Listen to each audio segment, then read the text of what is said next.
Hey y'all, it's Dr. Leona coming in for your weekly reading. This is for my beautiful Virgos. Hey Virgo, what's going on? This is for the week of December 16th to the 23rd. I know. It is just a tough time of year. We're in the darkest part of the year. It's going to start to become increasingly lighter after the 21st. This reading does encompass the solstice. It also includes the sun going into a Vedic or sidereal Sagittarius, and I'm a Vedic astrologer, so there's that. Mercury and Venus will be holding hands, crossing a very important Gadanta or threshold between Scorpio and Sagittarius right when this is happening. The sun going in right behind them. Pretty cool. We got a lot going on. Actually, is the Venus-Mercury thing happening right now? I know that I've been getting messages from people that I didn't expect. And I also know that I had yet another friend within my social circle pass away unexpectedly. So I hope that that's not happening for any of you out there and that good things are coming. Although this doesn't look like a good start, Virgo. You know what? One of my favorite people that are also within the community who also suffered the same loss I did, and we're chatting a little bit here. They're Virgo. You know, I love me some Virgos, okay? So I do see that there's some energy of feeling a little bit abandoned, kind of not being sure about what's going on in your world, possibly having some trying to protect yourself. I think you might be feeling a little bit isolated. You might be worried about your health. You should be protecting your health because you are the 6th house of health.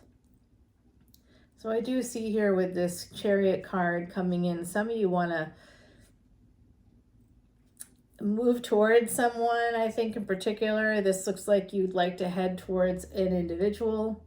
I see 2 horses here, and that reminds me of basically somebody wanting to move towards a relationship. That's what it makes me think of. Somebody heading towards a relationship, or at least there's a person in your energy who you think potentially could be the Queen of Wands. She appears in your readings quite a lot. You like this person, whoever this is for you. Someone you'd like to marry, perhaps. Okay. So we have Leo, Sag, and Taurus energy here. Yeah, this would be a new love beginning. Some of you see it as the potential for that. And I think there's potential for that too. You may be kind of protective surrounding marriage in general. You may not be 100% on board. Some of you out there are already married. And if you're already married, 323 right now on the clock, 303 on the ticker. There's a lot of threes going on, and particularly like within the relationship sphere, number 2 is all about relationships. So I do think that some of you might be protective surrounding a relationship, and you're presenting here as this King of Swords. So King of Swords to the Queen of Wands. You might be very good at getting contracts. You might work in contracts somehow, contracts and compliance. Maybe you're a lawyer. Maybe you're an accountant. I don't know. You do. I don't. And yes, my hair it's hard to see it from this angle. It just doesn't look good at all. I am getting it straightened while I travel. Like there's great hairdressers in New Orleans for my kind of hair, but yeah, I always go back to the person that I like know here in this area. Loyalty. There's something to be said for loyalty, right? Okay. Speaking of loyalty, here's the High Priestess. We have this 3 of Wands. So there is this like, I'm feeling like some kind of delay or some uncertainty here. More delays with this High Priestess, but like, you know, it's going to work out somehow. The delay could also just be someone being in their head a little bit, perhaps in their ego. The Justice card, that is marriage. Secretly, somebody's thinking about that. Ooh, with this new love, like this new love could be the one. You could meet someone this year, and if you're looking for the one, you'll find them this year. If you don't find the one and you're like, oh gosh, you probably met them, and if they haven't manifested by the end of the year, don't worry, they are here. If you are here, so is your equal. So if you're worried about that, I'm never going to meet anybody, not true. You will. More Leo energy coming through. This is Venus coming in, Jupiter and Venus and the Sun. So we do have that energy. No, none of your cards yet coming out here, my beautiful Virgos. Hopefully soon. But Mercury is your ruling planet, and the Lover's card is ruled by Mercury. So like I said, I do think this is about a relationship. Some of you maybe haven't talked in a while to this person. So you might be a little bit like, oh, a little bit in your ego. Here's my synchronicity, 326 coming through. Interesting. 535 on the ticker. 7 of Cups. Yeah, this is really all about your choices.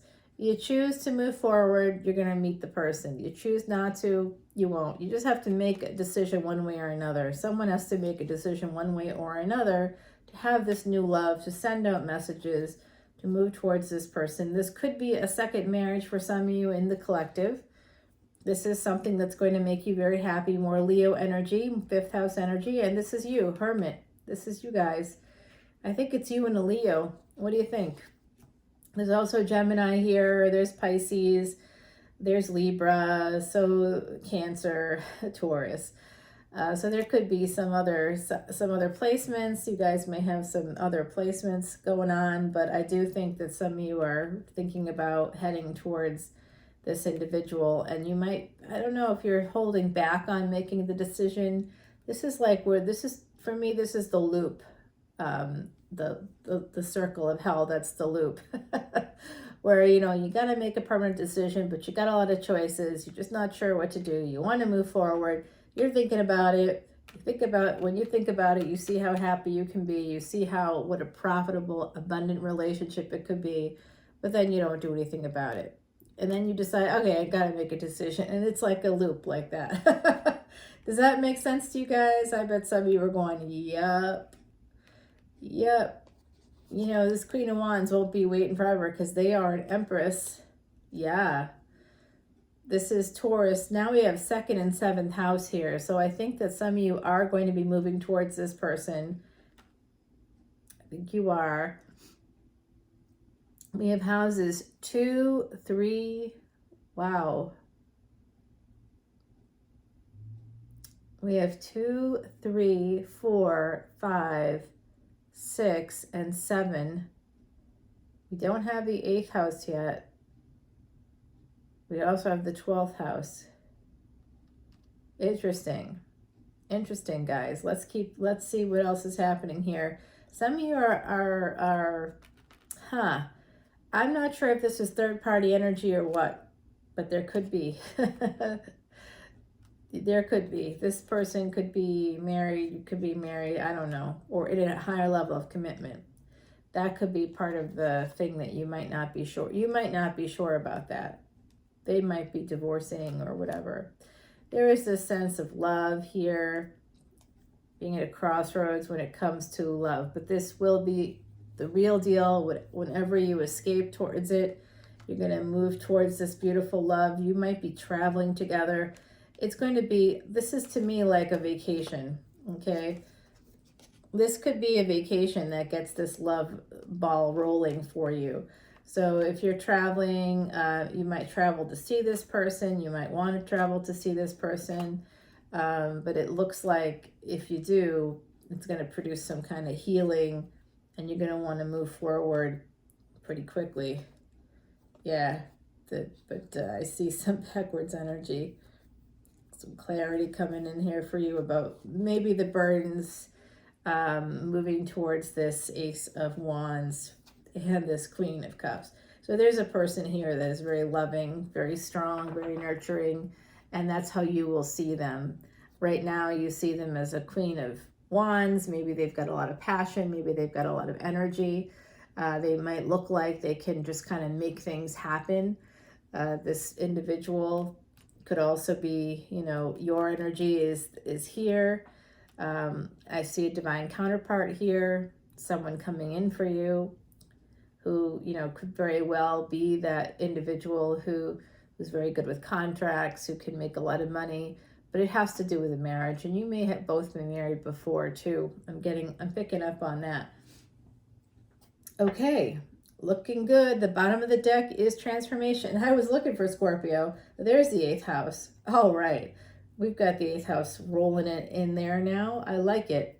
I like it a lot. Okay, let's go ahead and clarify some of these cards using Timothy Lance's Archeon deck. And I'm just going to go ahead and give it a few intuitive shuffles. I know I'm trying to keep be more mindful of time here. When I'm in New Orleans, I don't know, time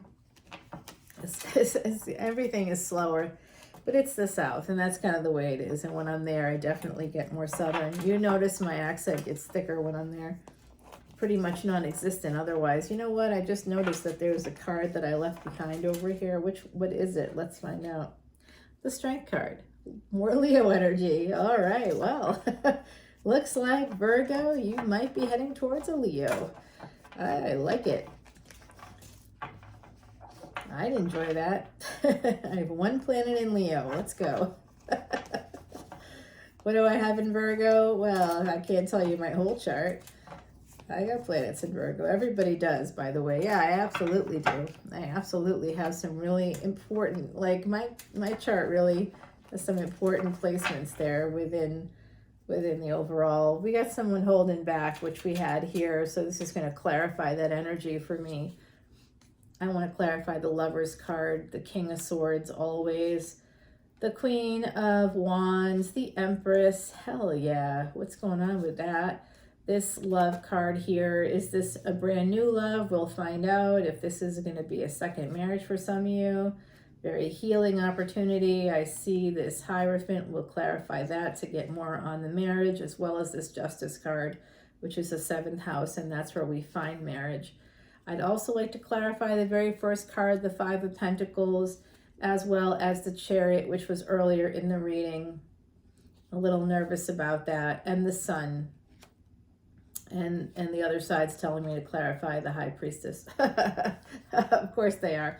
1212, as I said, that 333 on the ticker. Wow, that's a lot of threes. Okay, everybody, let's pull you an oracle card. Would you like 2 oracle cards? Because I've got like 4 here. The spider, number 44. Beautiful energy here with that spider. Loving it. Number 44, the spider. That just reminds you that we're all interwoven from our birth. You have a destiny moment happening here, my beautiful Virgos. And then from my Kitsune deck, we have the Noble One, number 35. Well, you and this person might be very interested in doing outreach, doing charitable events for others. You two might be like-minded in that way. When we come back, I'll also do Threads of Fate Oracle for you, as well as Woodland Wardens, all right? We'll turn all these beautiful cards over and continue the reading with Timothy Lance's Archeon deck. Don't miss a second of it, Virgo. This looks like a good one. This could be the one for some of you, so I'll see you on the other side. Until then, bye now.